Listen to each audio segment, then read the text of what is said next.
Olá pessoal, tudo bem? Então, nós vamos para a nossa segunda parte do curso de pesquisa operacional, onde a gente vai ver algumas aplicações de problemas de programação linear em situações um pouco mais específicas, tá? Do que a gente estava vendo até então. O que a gente vai considerar nesse vídeo e nos seguintes são problemas que a gente chama de problemas de transporte.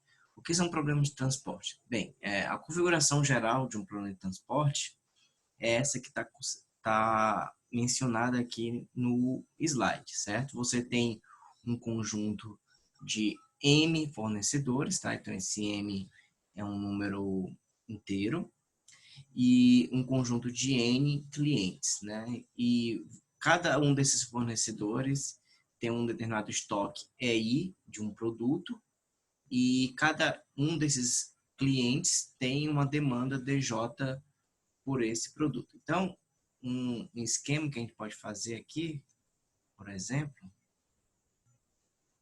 é o seguinte: imagina que você tem uma empresa, né? Sei lá, uma revendedora de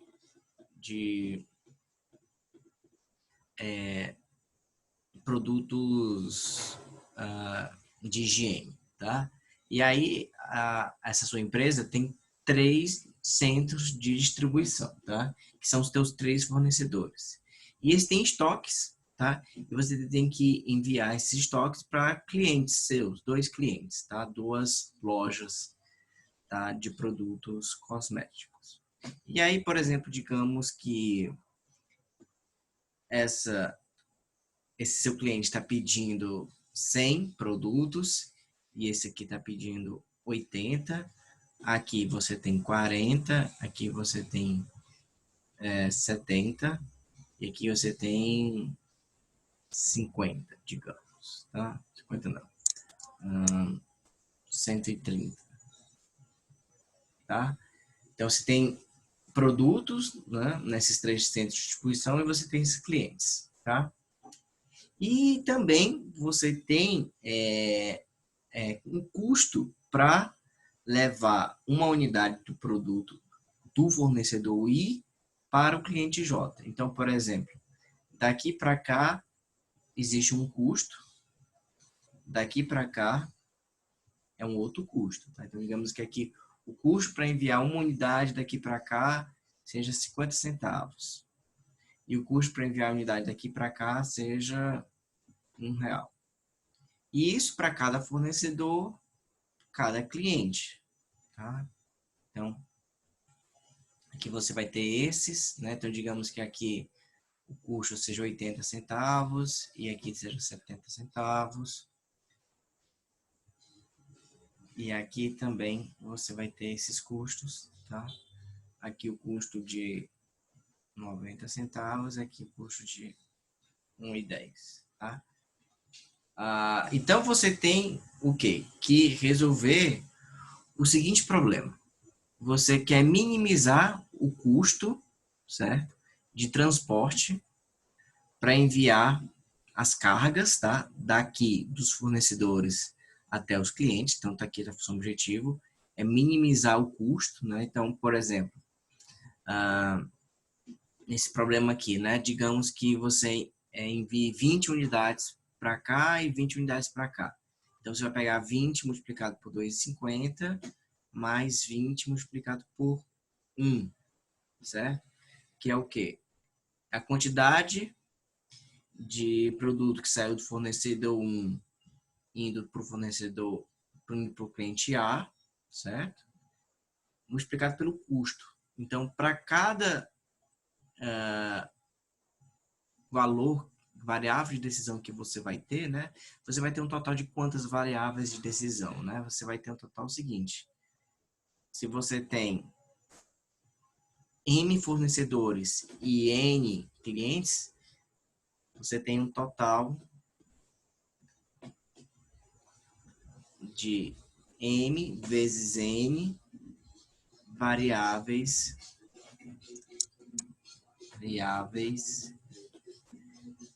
de decisão, certo?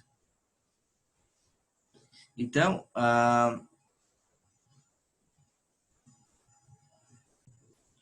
Então, o que acontece? Quando você tem aqui, ó, em 3 fornecedores e 2 clientes, você tem 3 vezes 2, que dá 6 variáveis de decisão. Cada variável de decisão é uma quantidade, certo? Que sai do fornecedor I e vai até o cliente J, né? Então, essas variáveis de decisão são o X e J. Então, o que é o X e J? O X e J é a quantidade quantidade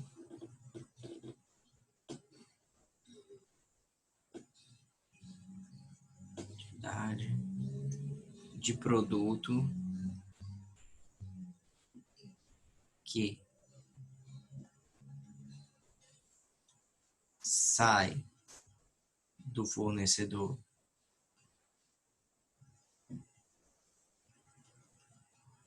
I para o cliente J, né? Então, já sabendo que o X e J é a quantidade de produto que sai do fornecedor I e vai para o cliente J, e essas, né, N vezes N variáveis são exatamente as tuas variáveis de decisão, qual o teu problema, né? É minimizar o custo, certo? Que é CIJ multiplicado por XIJ, né? Então, cada CIJ multiplicado por XJ é o custo para levar XIJ unidades do fornecedor I até o cliente J. E essa soma aqui, você faz variando o índice J, né? Em todos os clientes e todos os fornecedores, tá? Só que isso é sujeito a algumas restrições, né? Então, se você pegar aqui o fornecedor, aqui é a restrição dos fornecedores.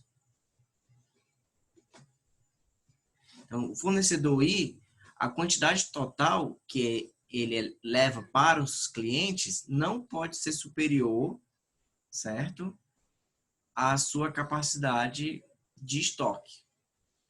E o que o cliente J recebe tem que ser pelo menos o valor que ele demandou, tá? E cada variável de decisão dessa tem que ser positiva, beleza? Então, é esse aqui, né? Esse daqui é o problema a ser resolvido pela gente. Bem, antes da gente continuar, é importante observar o seguinte: para que o problema tenha uma solução factível, não vazio, né? É necessário que o estoque, aqui o estoque total, né? A soma de todos os estoques total, tem que ser pelo menos a demanda total dos seus clientes, tá? Então, para que você consiga levar, né, resolver o problema, isso aí tem que ser uma hipótese verificada, tá? Bem, vamos pegar um exemplo aqui mais concreto para que a gente possa entender melhor. Então, o que diz esse exemplo? Diz o seguinte: a Carpet Limitada é uma empresa fabricante de autopeças, cujas sedes estão localizadas em Osasco, Sorocaba e São Sebastião. Então, você tem uma empresa com 3 fornecedores, tá? Seus clientes encontram-se em São Paulo, Rio de Janeiro e Curitiba. Então, 3 clientes. Então, se você fosse representar aqui a situação, né, com aquele diagrama que a gente fez anteriormente, a gente teria uma situação assim, né? As sedes, tá aqui Osasco, né? Tá assim. Osasco, Sorocaba e São Sebastião.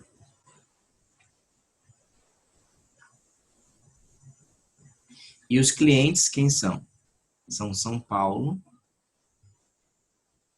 Rio de Janeiro e Curitiba.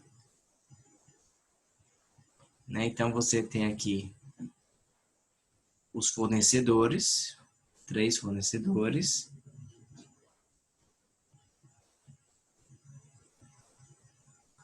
E os 3 clientes, tá? A quantidade de fornecedores e a quantidade de clientes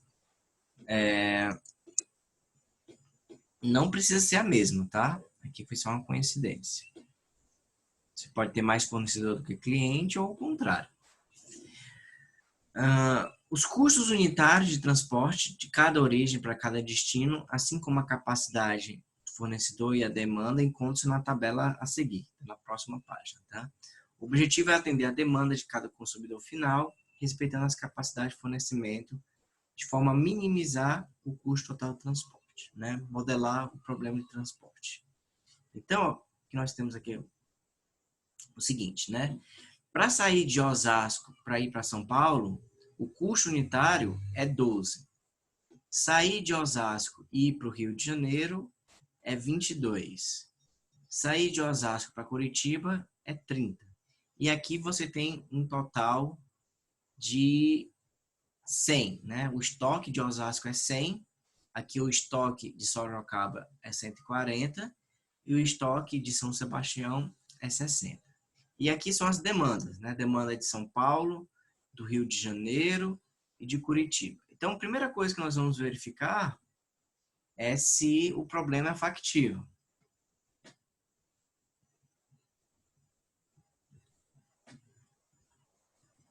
Ou seja, se o estoque total é pelo menos a demanda total. Então, aqui o estoque total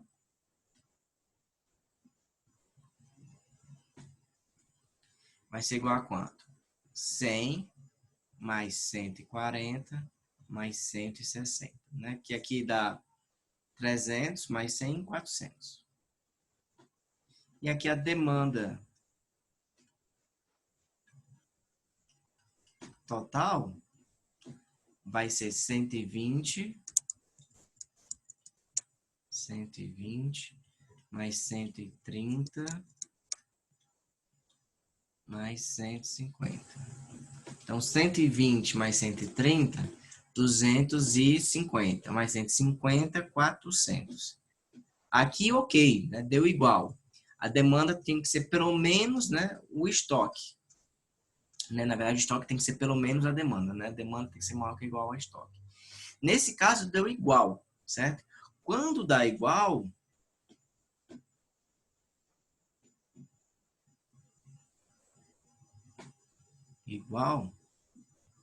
dizemos que o problema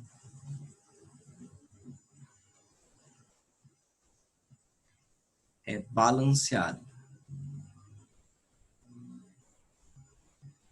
Beleza? E vai ser não balanceado quando você tiver mais estoque do que demanda. Tá? Então, o problema é factível? Sim, né? Porque o estoque é pelo menos a demanda.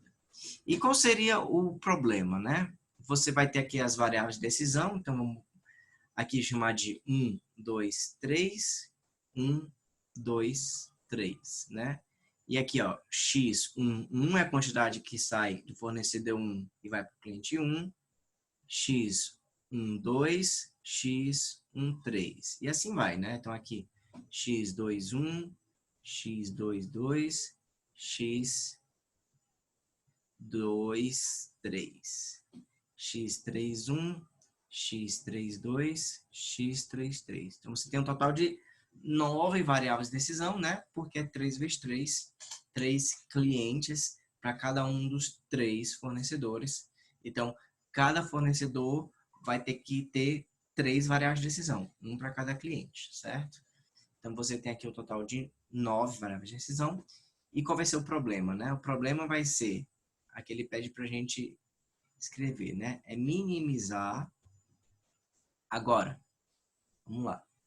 12x11 mais 22x12, 30x13 mais 18x21 mais 24x22 mais 32 x23 mais 22 x31 mais 15 x32 mais 34 x33, tá? Então essa daqui é a nossa função objetivo, é a função custo total, né? Então só pegando aqui alguns exemplos. Se você vai enviar x11 quantidade do fornecedor 1 até o cliente 1, o total desse transporte é 12 vezes x11. Isso vai ser somado, tá, com todos os custos, né, de transporte de cada fornecedor para cada cliente. Tá? Então, essa aqui é a função objetivo, só que você vai minimizar isso, tá, sujeito a algumas restrições, tá? Que são as restrições para cada fornecedor e as restrições para cada cliente. Então, ó, se você pegar aqui o primeiro fornecedor, X11, X12 e X13, tem que ser no máximo 100, porque a capacidade dele, o estoque dele é 100. Então, ó, X11 mais X12 mais X13 é no máximo 100. Você faz a mesma coisa para o fornecedor 2. Aqui é no máximo, vamos ver qual é a capacidade dele, 140. Faz o mesmo para o fornecedor 3. Esse aqui é no máximo 160, tá? Então, cada um dos fornecedores tem uma restrição de capacidade, tá?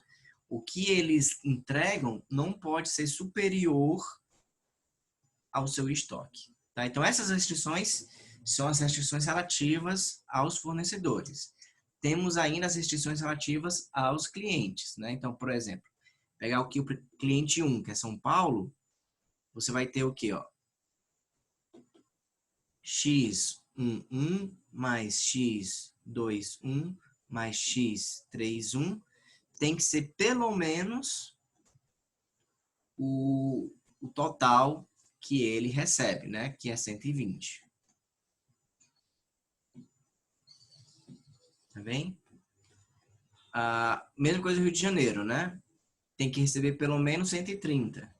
Então, você vai ter x12 mais x22 mais x32, pelo menos 140. E para o outro Curitiba, né? x13 mais x23 mais x33 tem que ser pelo menos... Rio de Janeiro é 130, depois 150. 130, depois 150. Tá? Então, essas três últimas são as restrições dos clientes, tá? E, obviamente, você tem aqui as restrições de negatividade, né? Que cada um desses variáveis de decisão, x e j, tem que ser pelo menos 0, tá? Então, só um detalhe importante que eu queria falar para vocês é o seguinte, que quando o problema é balanceado, certo? Quando o problema é balanceado, todas as restrições, tá, de fornecedor e de cliente, tá, elas ocorrem com igualdade, tá?